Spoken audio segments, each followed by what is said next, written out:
শুভ দুপুর বন্ধুরা। প্রত্যেক দিনের মতন দেখো আজকে রান্নায় চলে আসলাম।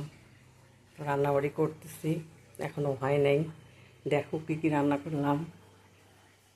এখানে ভাত হয়ে গেল বন্ধুরা,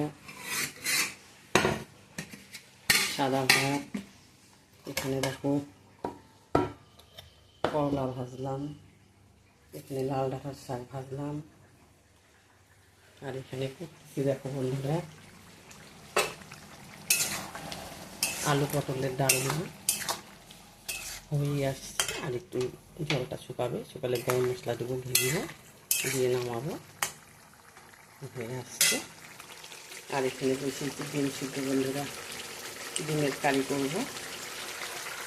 এখানে মশলা রেডি, ব্যাস ডিমের কারিটা হলে খাওয়া দাওয়া শুরু করব। তোমরা খাওয়া দাওয়া খাও বন্ধুরা, সবাই ভালো থেকো, সুস্থ থেকো।